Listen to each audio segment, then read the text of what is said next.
Bagaimana mungkin aku bisa melupakan Bu Siti guru SMP ku dulu?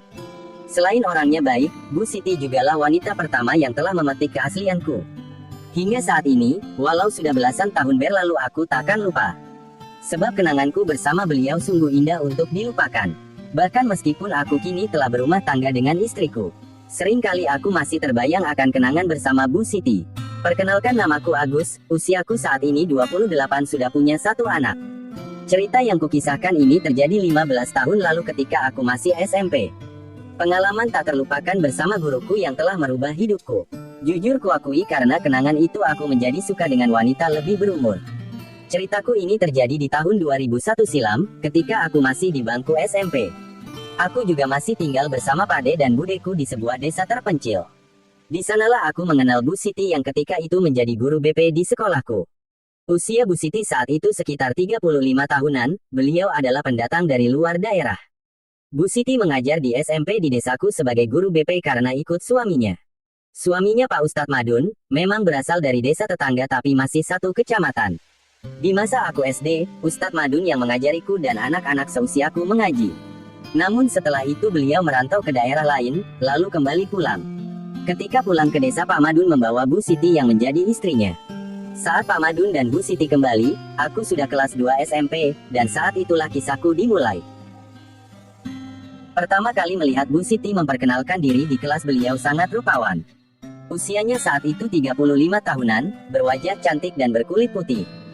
Sebagai guru bimbingan dan pembinaan penampilannya selalu gamis berhijab. Apalagi Bu Siti juga merupakan istri dari Pak Ustadz Madun dari desa tetangga. Aku sendiri saat itu masih duduk di kelas 2, jadi masuk siang jam 1 sampai jam 5 sore.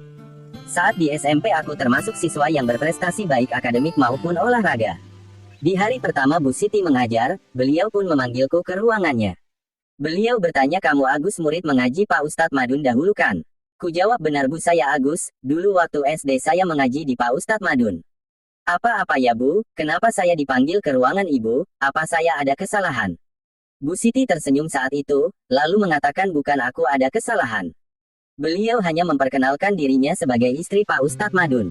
Kata beliau, Pak Ustadz memang berpesan untuk mencariku jika sudah mengajar di sini. Sebab dahulu, aku sering juga menginap di rumah Pak Ustadz Madun. Ku jawab, "Wah maaf Bu, saya nggak tahu kalau Pak Ustadz sudah kembali ke desa. Saya juga baru tahu kalau Pak Ustadz Madun sudah menikah dengan Ibu." Bu Siti tersenyum lagi, katanya, "Kenapa kamu kaget ya sama Pak Ustadz? Kau memiliki istri yang lebih tua, Pak Ustadz baru 30 sementara Ibu 35 tahun. "Oh enggak kok Bu, malah sangat serasi Pak Ustadz bersama Bu Siti." "Oh ya, kapan kamu mau ke rumah?" Pak Ustadz menanyakan. "Kamu Gus?" "Baik Bu, saya juga sudah kangen sama Pak Ustadz Madun, sudah lama nggak bertemu." Kata Bu Siti, "Ya udah, nanti hari Sabtu saja ke rumah jadi kamu bisa nginap Gus." Kenanganku bersama Bu Siti memang sulit dilupakan walau sudah lama berlalu.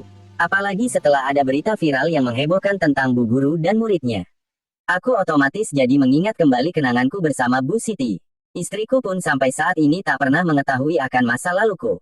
Walau kami sudah 5 tahun menikah dan sudah memiliki satu anak. Kisahku terjadi tatkala Bu Siti sudah 6 bulan mengajar BP di sekolahku. Saat itu aku sudah sering main ke rumah Pak Ustadz Madun dan Bu Siti. Sebab dulu ketika Pak Ustadz masih bujang aku sering membantu di rumahnya. Sesuai mengaji aku bantu bersihkan rumah dan pekarangan beliau. Dan ketika aku sudah SMP pun aku kembali terbiasa membantu beliau dan Bu Siti. Pade dan Budeku juga senang kalau aku akrab dengan Pak Ustadz dan Bu Guru. Sebab setiap kali aku ke rumah mereka pulangnya pasti diberi sangko. Terkadang diberikan uang jajan dan tak jarang diberikan beras dan lauk pauk. Hal itu sudah membahagiakan sebab Pade dan Budeku tergolong kurang mampu. Hingga suatu ketika Pak Ustadz Madun dan Bu Siti datang ke rumahku. Mereka meminta izin dari Pade dan Bude agar aku boleh mereka ajak. Pak Ustadz menginginkan agar aku tinggal bersama mereka di rumahnya. Alasannya karena saat itu beliau mulai sibuk dan sering keluar daerah. Kebetulan beliau menjadi salah satu tim sukses calon kepala daerah. Sehingga setiap kali pergi bisa sampai beberapa hari mendampingi si calon. Sementara Bu Siti nggak berani kalau harus ditinggalkan sendirian. Sehingga mereka memintaku tinggal di sana untuk menemani Bu Siti. Pade dan Bude akhirnya mengizinkan sebab Pak Ustadz selama ini baik padaku. Apalagi Pak Ustadz dan Bu Siti berjanji akan menyekolahkan sampai SMA. Pade dan Bude cuma berpesan agar aku bersikap baik dan nurut sama mereka. "Kamu kalau disuruh apa saja sama Pak Ustadz dan Bu Guru harus nurut loh Gus," kata Budeku. Sebab Pade dan Bude juga tak bisa membiayai jika aku melanjutkan ke SMA. Mereka berharap melalui kebaikan hati Pak Ustadz aku bisa terus sekolah sampai SMA. Aku senang sekali bisa tinggal bersama Pak Ustadz dan Bu Guru. Walau di sana aku juga harus rajin bersih-bersih rumah dan membantu mereka. Tapi sejak itulah aku merasa Bu Siti terlalu baik sikapnya kepadaku. Beliau terlihat berbeda kalau di rumah dan sedang di sekolah SMP.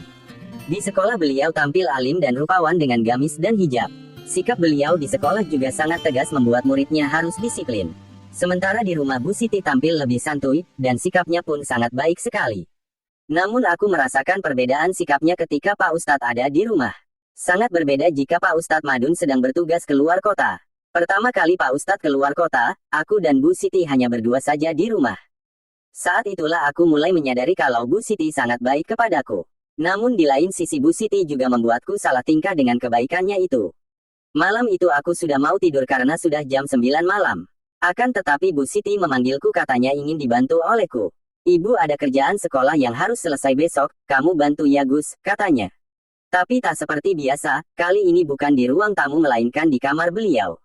Saat itu kulihat laptop dan buku ada di atas mejanya dan beliau memang sibuk.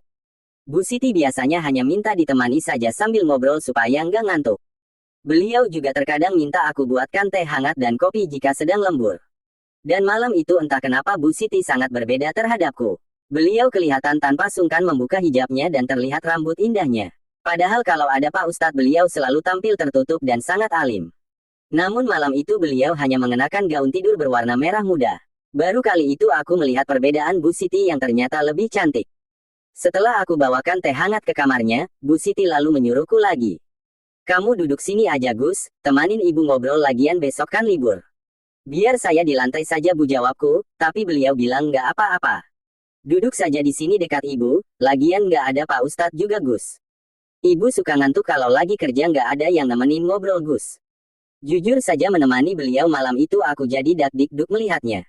Seumur hidup aku belum pernah lihat pemandangan seindah itu dalam hidupku. Sehingga aku jadi sering mencuri pandang terhadap Bu Siti yang sibuk. Lalu sekitar 15 menitan kerjaan beliau rampung dan menutup laptopnya. Aku bilang saya kembali ke kamar ya Bu karena ibu sudah selesai bekerja. Tapi kata Bu Siti nggak usah Gus, temanin ibu ngobrol sampai ibu merasa ngantuk. Lagian kamu kalau ada Pak Ustadz mana mau sih ngobrol sama ibu. Tapi giliran nggak ada Pak Ustadz kamu malah bandel ngeliatin ibu kan. Maaf Bu jika saya kurang sopan, tapi saya nggak sengaja melihatnya Bu.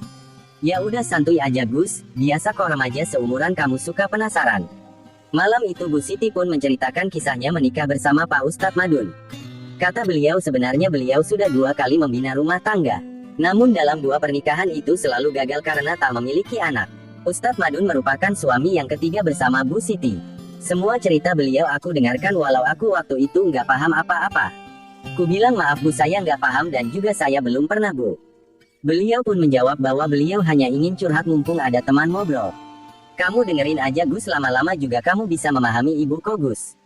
Suasananya saat itu semakin malam tak terasa sudah jam 11 malam. Ku bilang lagi, saya pamit ya Bu biar ibu bisa istirahat, namun beliau melarang. Beliau menyuruhku memeriksa ke depan dan mengunci pintu gerbang dan pintu rumahnya. Tapi nanti kamu kembali lagi ke sini ya Gus, jangan ke kamarmu dulu. Soalnya ibu masih ingin ditemanin ngobrol Gus, punya Bu Siti malam itu. Di usiaku yang masih remaja aku termasuk remaja yang alim dan pandai ngaji. Apalagi aku merupakan murid kesayangan Pak Ustadz Madun dan Bu Guru Siti. Namun di malam itu aku jadi bimbang dengan sikap Bu Siti terhadapku.